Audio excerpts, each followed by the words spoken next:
Oi pessoal, tudo bem? Professor César falando. O vídeo anterior foi interrompido porque acabou a bateria do celular.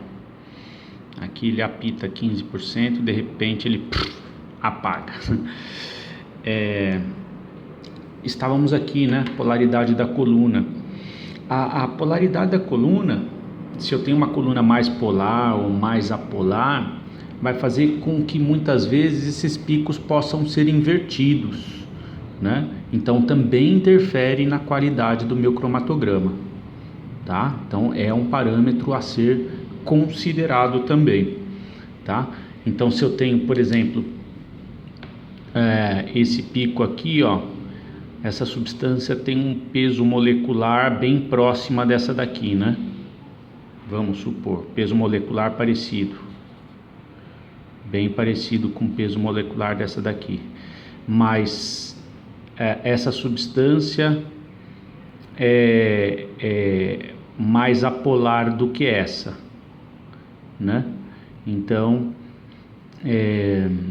numa coluna polar, essa daqui sai depois, que foi o caso aqui agora, né? Ela interagiu mais tempo com a coluna, saiu depois, ó.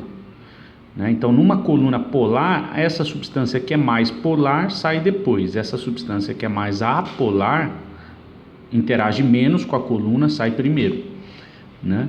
Se eu inverto a coluna, se eu coloco uma coluna mais apolar, existe uma tendência de inversão dos picos, tá? Então, esse pico pode sair primeiro do que esse, ok? Tranquilo? Então, esse é um parâmetro a ser considerado quando a gente pensa em otimizar ou na posição dos picos no cromatograma, tá bom? E o último item que faltou pensar, né? A gente já estava terminando o vídeo quando acabou a bateria, é pensar no tamanho e no diâmetro da coluna, tá? Pensar lá no recheinho da coluna. Para isso, o tio trouxe para vocês umas figurinhas. Eu bati umas fotos de um livro e essas fotos são comparativas. Vamos lá para vocês verem. Então tá aqui, ó. Se não me engano, essas fotos eu tirei do Harris, tá? O livro pretinho de quantitativa. Então tá lá, ó, a mesma amostra ele injetou, né? Ele injetou numa coluna com 15 metros, uma coluna com 30 metros e uma coluna com 60 metros, tá? Aquela coluninha capilar. Vocês já devem ter visto lá no vídeo de instrumentação, tá? Olha o efeito no cromatograma quando eu injeto uma amostra numa coluna que tem 15 metros, numa coluna que tem 30, numa coluna que tem 60.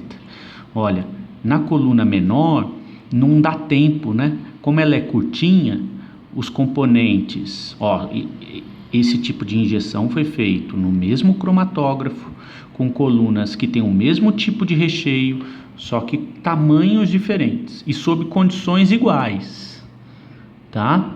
Então aqui todas as condições foram iguaizinhas, só mudou o tamanho de coluna, né? Para ele mostrar para você o efeito no cromatograma. Foi isso que ele tentou fazer, ó. Tem várias substâncias, né? Tem substância 1, 2, 3, 4, né? Essa amostra tem 4 componentes. Então quando a coluna é pequenininha, né? Ela é curtinha, não dá tempo de separar bem os componentes, ó. O primeiro componente encavalou com o segundo, com o terceiro, não separou bem. E o quarto componente, que provavelmente tem um peso molecular maior, olha lá, ele conseguiu separar direitinho, ó, ficou legal o quarto componente.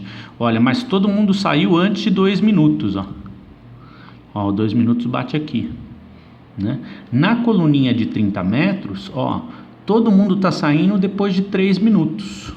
Então, ela fica rodopiando mais tempo ali, ó.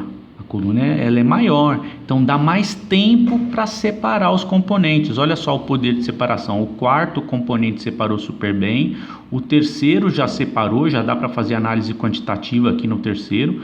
O segundo com o primeiro já encavalou. Não dá, não ficou tão bom. Já aqui, ó, a foto da coluninha de 60 metros, ela ficou meio zoadinha, né? Mas ficou perfeito o cromatograma, houve uma separação completa dos picos, tá? Então aqui é só para você ver o efeito no cromatograma quando eu vario o tamanho da coluna, ok?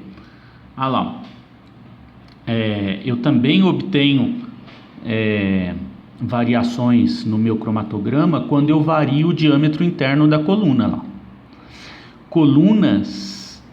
Quando a coluna tem um diâmetro interno maior, 0,32 milímetros, ela tem um poder de separação menor. Colunas que